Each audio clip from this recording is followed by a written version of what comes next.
ICC Men's T20 World Cup warm-up matches 2024 in VS Band Live। New York के Nassau county अंतर्राष्ट्रीय cricket stadium में हो रहे ICC T20 विश्व कप 2024 के 15वें अभ्यास मैच में भारत ने बांग्लादेश के खिलाफ टॉस जीतकर पहले बल्लेबाजी का फैसला लिया है।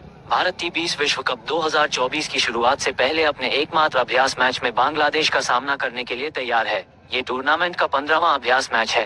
पहली बार अमेरिका में T20 विश्व कप का आयोजन हो रहा है।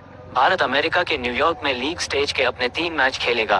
भारत को अमेरिका में खेलने का कोई अनुभव नहीं है। न्यूयॉर्क के नासाउ स्टेडियम में ड्रॉप इन पिचों का इस्तेमाल किया गया है। ऐसे में विश्व कप से पहले भारत के पास यह एकमात्र मौका है जब वह मैदान और पिच का आकलन कर सके।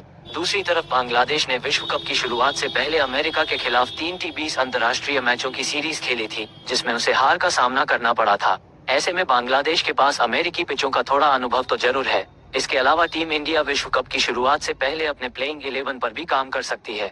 लाइव स्कोर कार्ड: भारत बल्लेबाजी 11, फील्डिंग 11, रोहित शर्मा कप्तान, यशस्वी जायसवाल, सूर्य कुमार यादव, संजू सैमसन, हार्दिक पांड्या, ऋषभ पंत, विकेट कीपर शिवम दुबे, रविंद्र जडेजा, अक्षर पटेल, कुलदीप यादव, जसप्रीत बुमराह, मोहम्मद सिराज, अर्शदीप सिंह, युजवेंद्र चहल। बांग्लादेश बल्लेबाजी 11, फील्डिंग 11, लिटन दास, सौम्या सरकार, नजमुल हुसैन शांतो कप्तान, तौहीद रितोए, शाकिब अल हसन, महमूदुल्लाह, जेकर अली, विकेट कीपर महेदी हसन, रिशाद हुसैन, तस्कीन अहमद, मुस्तफिजुर रहमान, शोरफुल इस्लाम, तंजीद हसन, तंजीम हसन साकिब, तनवीर इस्लाम।